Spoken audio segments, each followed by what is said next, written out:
Hey, greetings good people, and welcome to a new episode of Mosh Pits, the series where I cover the latest news in tech and gaming. And after a lot of talking about the RTX 3070, and of course you can watch that video somewhere around here in the video description, I've also decided to now talk about something else that's really dear to me, which is, believe it or not, Cyberpunk 2077. Yes, my friends, the game which is supposedly going to launch on December 10th, and I say supposedly because this game has been delayed more times than I can actually count. Well, the guys at CDPR have posted all of the system requirements for playing this game when it supposedly, like I said, is going to launch on December 10th. And knowing that this game has been in development for more years than actually 3 GPU generations at this point, I think the 10 series was the first one when they were actually starting to develop this game. Either way, that's besides the point. I wanted you guys to know that this game should technically run on a potato as well, and you should now be able to see on screen what the exact system requirements for playing this game are. And I can tell you that I'm really excited to try this one out on my RTX 3070, and I'm of course going to turn on ray tracing. However, if you are an AMD GPU user, then I think you're actually going to be disappointed if you are also expecting I should say, to turn on ray tracing whenever this game launches, because the company has just confirmed that ray tracing won't be enabled on AMD graphics cards whenever it launches. However, they are looking into enabling that for you people that are using AMD graphics cards. And if you are mad at them, then you should probably remember what AMD, well, I don't know if this is AMD that has actually done this, but you should think of Godfall, because that game has also just added ray tracing support, but only for AMD graphics cards.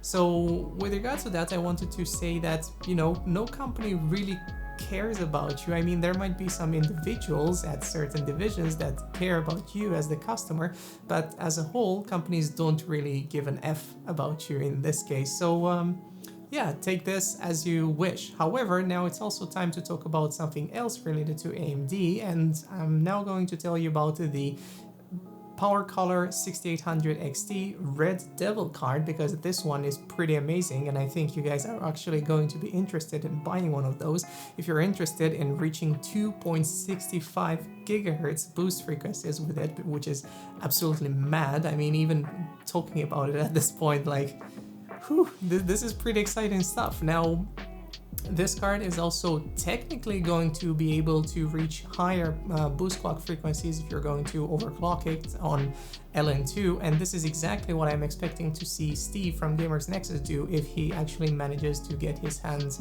on one of those cards. So Steve, come on, make that happen.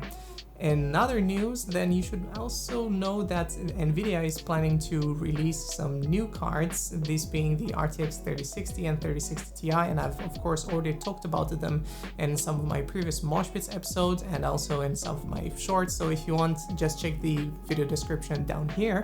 And with regards to that, availability, yes, that's still a problem for both AMD graphics cards and for NVIDIA, and you should probably know that their CFO is also not really enthusiastic when thinking about the upcoming release of their RTX graphics cards, because apparently supply will still not really normalize in a few weeks, but rather in a few months. However, NVIDIA is not the only company which is looking to release some new graphics cards really soon. AMD is also allegedly working on the 6700 and 6700 XT and releasing them sometime in January next year, so not in time for a holiday, unfortunately.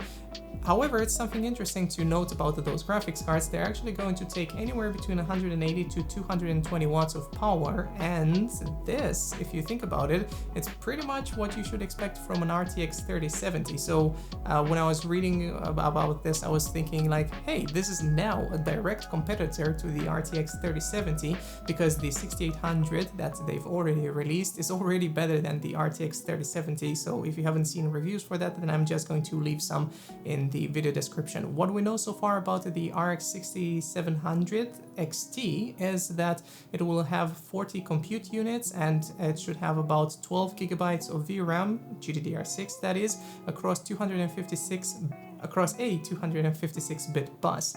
Not more about the normal 6700, but I would expect that more leaks are going to point us into the right direction, because so far what we've seen with regards to the leaks and reports on AMD graphics cards and on NVIDIA graphics cards so far, they've been pretty accurate. So, you know, I think it's also time to talk about something else rather than GPUs, and why not talk about Samsung and their upcoming Galaxy Fold Z3 phone, which is going to be a quite exciting one, and I also expect it to be very expensive because apparently Samsung is planning to introduce their under-display camera. And of course, that's not anything new. We've seen that already implemented on some phones, and of course a lot of Chinese manufacturers are also currently working on implementing it on their future phones. However, what Samsung is doing here, they're using their special sauce, you know, their special technology to make it so that the pixels where the camera is situated are going to widen pretty much and be able to gather a lot, and the sensor is going to be able to get a lot more light into it, and that should technically make photos look a lot better in this case. I'm no professional, so I won't be able to explain those things really well, but I'm of course going to link the original article where you can read more about it, and I think it's quite exciting. But like I said, this phone is not going to be cheap, for sure. However, this should technically make the older folds a bit cheaper, so that's pretty exciting news to me. And I think that's pretty much it for today's episode. Do make sure to follow me on Twitter if you want to see more things related to technology, because I do post quite a few things over there. And you should also join our crowd Discord server, where we for sure talk a lot about tech, and download our crowd app. And of course, do make sure to check all of the original articles in the video description. This has been Alex with the Red Elk, signing off. Bye.